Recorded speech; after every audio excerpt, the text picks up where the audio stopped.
Thank you for joining us for this look at some of the best stories from KPBS News this week. I'm John Carroll. Federal funding cuts could jeopardize a local nonprofit that pairs service dogs with military service members suffering from PTSD.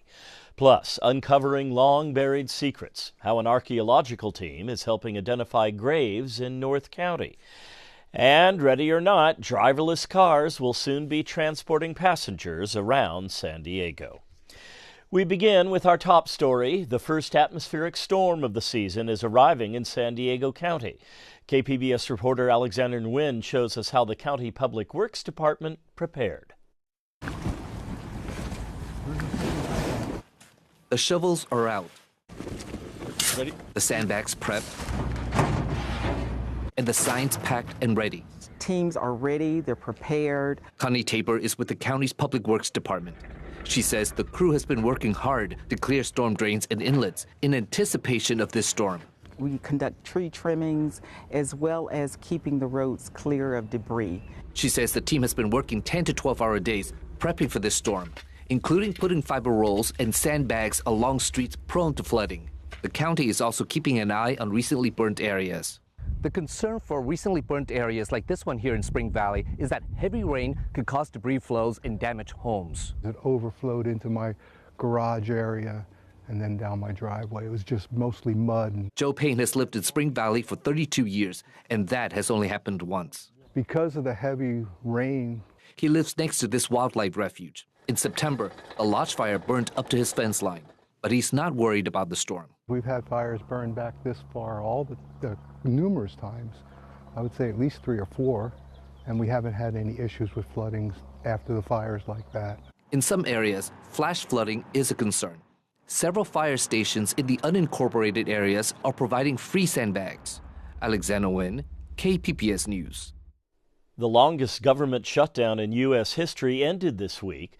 KPBS Public Matters reporter Jake Gatta spoke with San Diego congressional representatives about the deal. Democratic Congressman Mike Levin was not happy with the deal reached in the Senate to end the government shutdown, especially because it did not extend Affordable Care Act tax credits. The Republicans turned down what I thought was a reasonable, good faith offer of a 1-year extension of the ACA credits.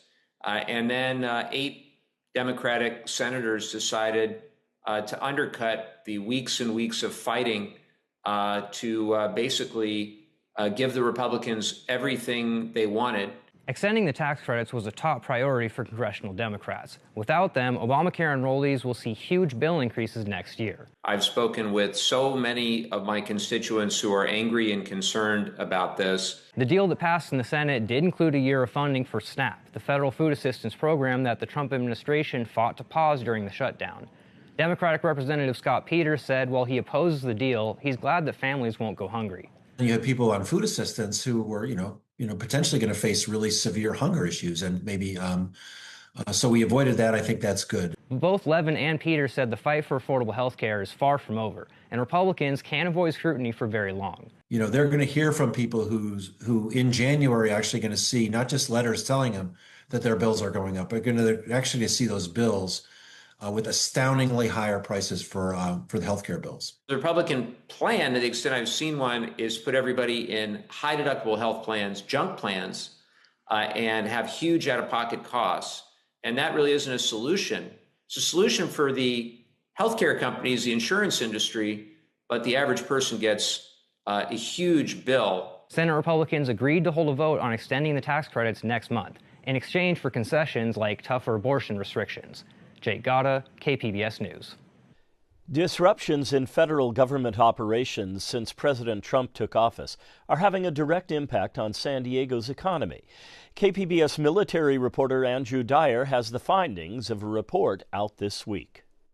This year's Military Economic Impact Report was delayed more than a month because researchers at UC San Diego had a difficult time getting data out of the Pentagon.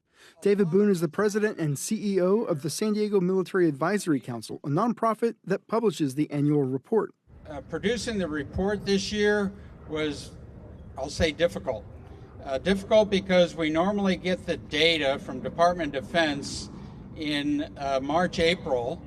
We didn't get it until August, September. Rady School of Management Professor Michael Meyer heads the study.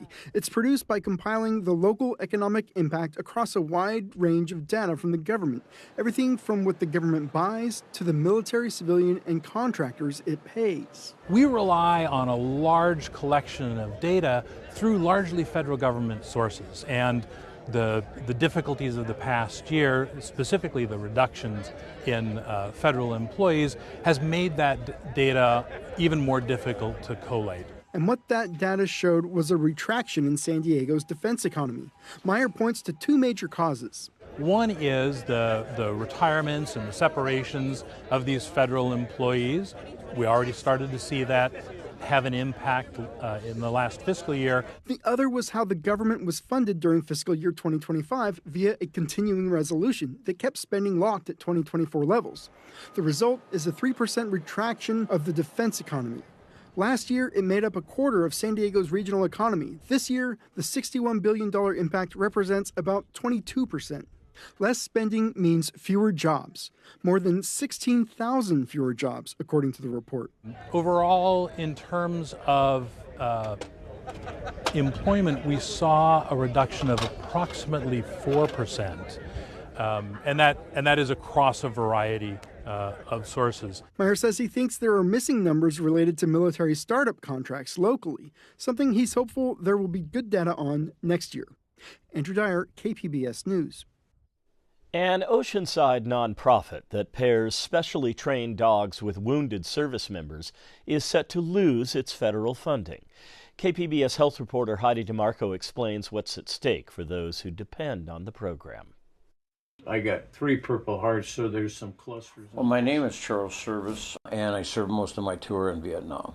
And there was a lot of things in there that we did that we shouldn't do, or things that I don't even talk about today. Like many veterans, Charlie Service returned home carrying the unseen scars of war.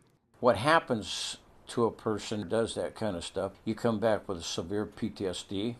That's what I have. U.S. Department of Veterans Affairs data show about 7% of veterans will experience PTSD during their lifetime. I had a psychiatrist that was working through the VA. We talked about getting a service dog. She said she thought it would be a good thing. That's how he met Chance, his yellow Labrador retriever. Service says Chance has done more than calm him down. He brought him back to life. Well, before I had him, I wasn't a very good person. I was kind of like, I was down all the time, depressed. The PTSD would kick in. But then after Chance comes along, it's different. He's kind of like my right, left arm, or leg, and all the above. They train together at Freedom Dogs. It's a nonprofit that pairs service dogs with veterans and active duty military living with PTSD or traumatic brain injuries. That's Lucy, Striker. We are here at our training center in Oceanside, California. And this evening we are going to be working with our participants on a mock restaurant. So I would either say he's an alert dog because he helps alert you to anxiety. And so the organization may soon lose its largest source of funding. We had a grant this past year for about $247,000. That was 42% of our operating budget. So it's a significant impact. Peggy Poore is the organization's executive director. She says that funding comes from a Department of Defense grant. Earlier this year, the grant was cut from the Senate's version of the defense bill, currently being negotiated by Congress. Freedom Dogs currently serves about 25 participants. Poore says without the funding, it could drop by half.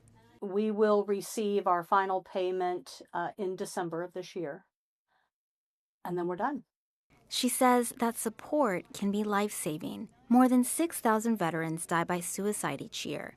A 2022 study found veterans paired with service dogs had fewer PTSD symptoms, less suicidal ideation, and better social functioning than those without them. They already struggle with their sense of value. Everything that they have sacrificed, everything that they have lived for, comes down to a number. And now to pull funding for the service dogs, that is often their last-ditch effort, is devastating. Freedom Dogs also helps service members struggling with the transition to civilian life.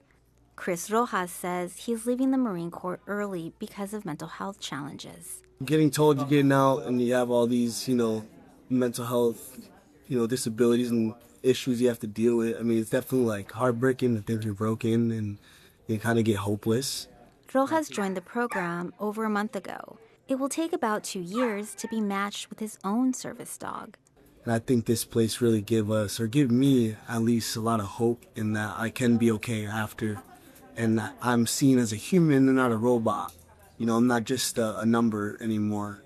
Poor says the dogs offer something medicine can't. The dogs give us a window to form a relationship and start to build that trust. Through the training, Rojas says he's learning how to build confidence again.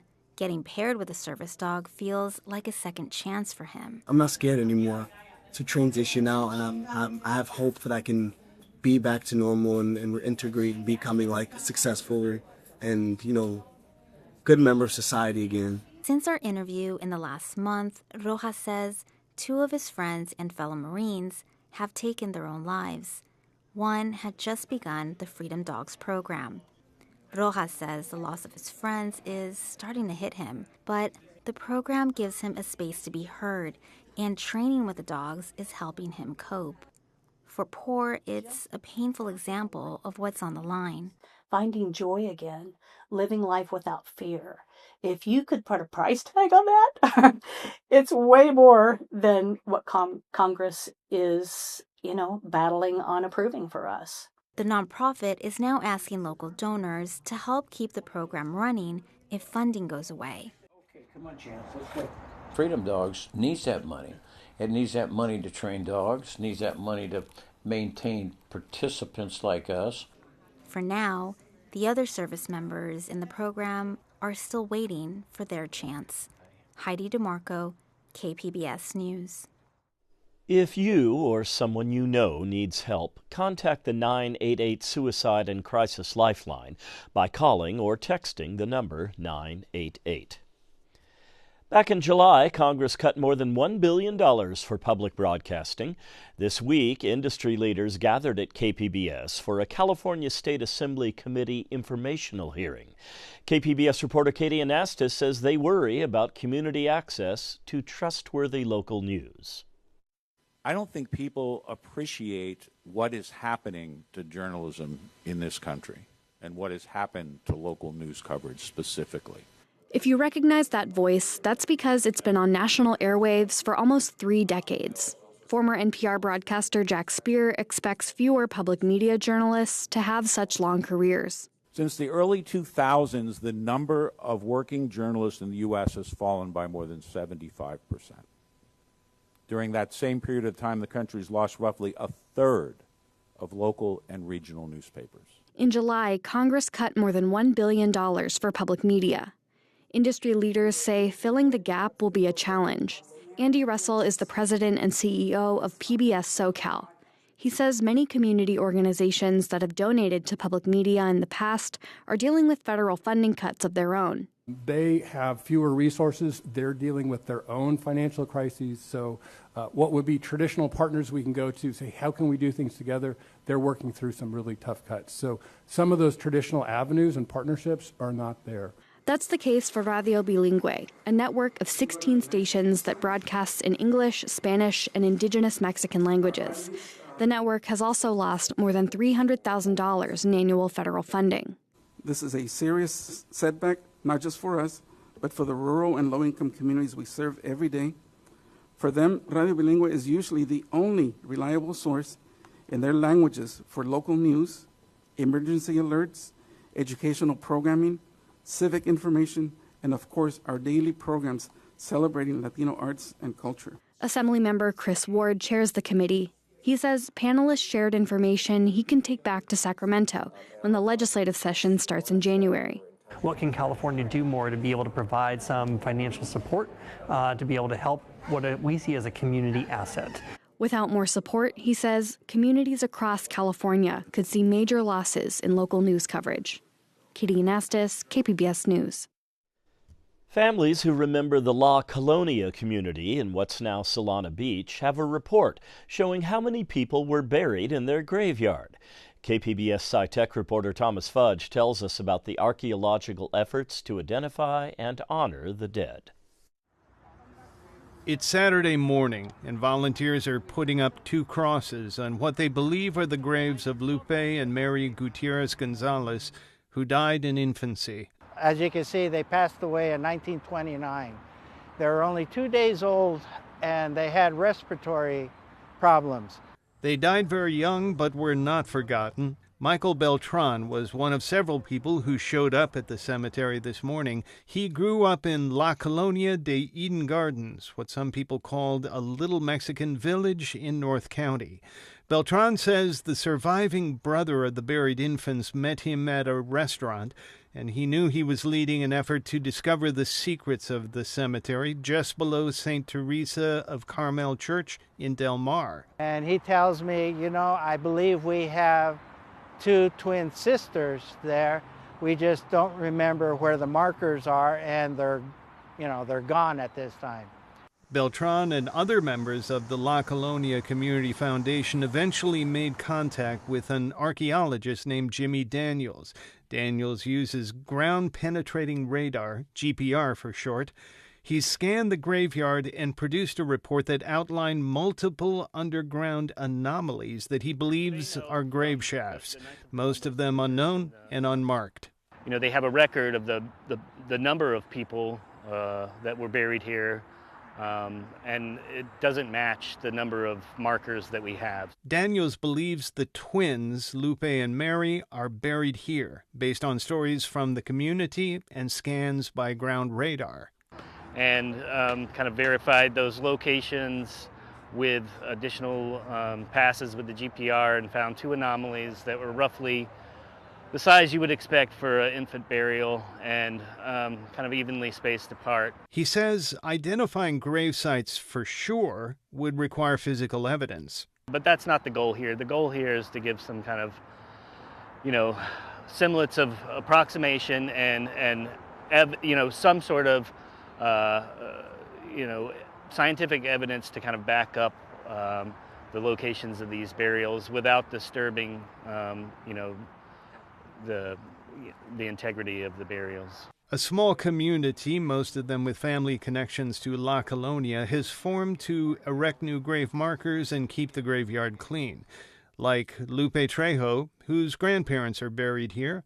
I like coming out here. It's fun to see the families. I enjoy reading the headstones, even though I've seen them a million times. I wipe them down, whatever I can do. How many more grave sites will be identified is hard to say. There are lots of them. Beltran says practically every step you take in this place, you're walking above a grave. Thomas Fudge, KPBS News. Imagine getting in a taxi with no one behind the wheel. Robo-taxis are coming to San Diego next year. KPBS reporter Jacob Ayer says the upcoming service is getting mixed reactions from locals. If you need to catch a ride from point A to point B in the city of San Diego, you can hire a driver through rideshare apps like Uber and Lyft, or you can call a cab. But soon, a new type of vehicle will hit the road here, without a person behind the wheel. I'm thinking for the safety, like car with no, driver in there. I don't know how the people trust. Waymo is already in 5 cities across the U.S., including Los Angeles and San Francisco. The company points to their own data that shows Waymo vehicles are safer than the average human driver. Now the company plans to expand to the city of San Diego, starting with a fleet of about a dozen driverless robo-taxis at some point next year. If you see them, they drive in a certain manner, and people behave around them in a certain manner because we know that it's a little Waymo. It's like not going to be able to navigate the same way human does, or you cannot communicate with it by looking at a person in the eyes. While the announcement brings excitement for some, it's not such good news for others. Crystal Pham now lives in Normal Heights. She used to live in San Francisco, which has over 1,000 Waymo vehicles. I don't really love that these things are following me here, especially because everyone who has lived in San Francisco knows that they are awful for traffic. Putting a Waymo is a big deal for us because we already struggling, between the all ride-share companies, including Uber, Lyft, and other people. Mikael Hussein is executive director of United Taxi Workers of San Diego. They represent over 400 members. He says they're advocating against Waymo to local and state officials over concerns regarding fair competition. The driverless cars, you know what that means, So that means that the regular human being, they will lose their business. That's what that means. Waymo says they're expanding to San Diego to provide safer, more accessible transportation options that complement the city's existing infrastructure. In a written statement, Waymo spokesperson Julia Elena said, "We'll initially be driving in the downtown core as we gradually expand across the broader metropolitan area over time. That includes areas like Pacific Beach, Mission Hills, and Liberty Station." Regarding what's next for Waymo in San Diego, city spokesperson Peter Kelly says Waymo is currently in the final stages of securing a permit from the California DMV to operate autonomous vehicles in the region. They'll also need to obtain approval for commercial and passenger operations through the California Public Utilities Commission. Local cab driver and former Uber driver Jama Ali says with robo-taxis on the horizon, human connection is one thing they can't easily replace. We talk to the people, especially tourists. We navigate to the place they need to go. They ask about the city, where to go, place to visit, all the stuff. Waymo has not yet announced a specific time service will launch in 2026. Jacob Ayer, KPBS News. From elaborate structures to simple backyard tree houses, buildings have been built around trees since time immemorial. But what about a house built around a rock? There is such a place in Hamul, but this is no ordinary house, and it is definitely not just an ordinary rock. From the air, it looks like any other custom home, this one atop a hill in Hamul. But from the ground, its uniqueness begins to reveal itself. I'd never heard of anything like it. It was an incredible concept. The concept? To build a house around a boulder, a 14-foot boulder. This house is now for sale, and Janine Savory is the real estate agent in charge of finding its next owner. She's been in the business for 25 years, but this is the first time she's seen this. It's funny because although I hadn't heard about it, once I started marketing it, so many people came forward and said, "Oh, I remember this. I've seen it in the past." I had someone say that they came and helped build it. It was like a community build when it was being done. That was in 2000. Architect Drew Hubble designed the home, and if that name sounds familiar, it's because Hubble is the son of famed San Diego artist James Hubble. The younger Hubble says the original owners had some very specific ideas, and at the center of it all, the boulder. They came with a book of about 20 pages of building program, which is unique for a client. And one of them was the boulder behind me. It was really a spirit to the property for them. There was history of Kumeyaay being around the area and evidence of fires being lit underneath the boulder. The boulder sits in a moat, a small waterfall providing a soothing sound throughout the great room on one side, the primary bedroom on the other. But the boulder and its moat provide more than an imposing presence. The moat serves another purpose in that it mediates the temperature swing along with the thermal mass of the boulder, so it keeps it in that low 60s range of temperatures. Thermal mass is defined as the ability of a material, in this case the boulder, to store heat and release it naturally when the interior temperature dips. On the flip side, it provides a cooling effect during hot weather. The house has this stove for extra heating if needed, but there is no central heat or air. There's something else unique about this home that is out of sight, almost. Its walls are made of straw bales. The home follows a tradition of straw bale construction with this. It's called a truth window, an opening to see the actual straw. It helps the boulder and moat in regulating the interior temperature. It stays somewhere between 60 and 65 degrees. We worked on this home throughout the summer when the temperatures were up to 100 degrees outside, And when you came inside the home, it was always a real comfortable 78-ish.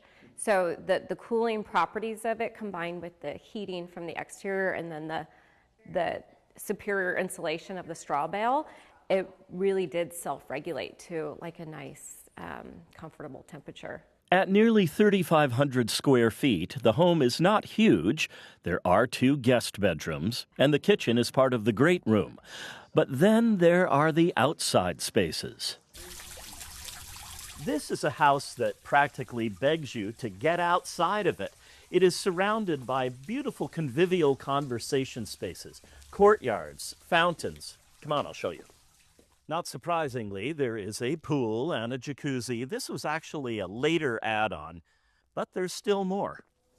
There is this little secluded patio, a good place to be if it's windy, but you still want to be outside. This is right off of the living room and the kitchen with its beautiful trio of fountains, but there is one more beautiful place for you to see. It's here on the west side of the house, right next to this arcade. This is where you come when you want to take in the really gorgeous views that are afforded by this property. They tell me that on a clear day, you can see all the way to Point Loma. Back inside, there's something else, more subtle, a nod to the house's creators. James Hubble lent his artistry to the various colored rock inlays found throughout the home, a vibrant touch from one of San Diego's most revered artists. Color was very important, and really nature was the inspiration, and so many beautiful colors come, from nature. So that was his biggest inspiration. Sitting on its perch above Jamul, the house is not too far from urban San Diego, but it's also certain to retain its rural flavor. That's because it's adjacent to the San Diego National Wildlife Refuge and the Rancho Jamul Ecological Reserve, a place rooted in the ancient history of what we now call San Diego County, with a boulder bringing benefits seen and unseen to whoever's lucky enough to live in it next. It's pretty cool. We hope you enjoyed this look at KPBS News this week. I'm John Carroll. Thank you for joining us.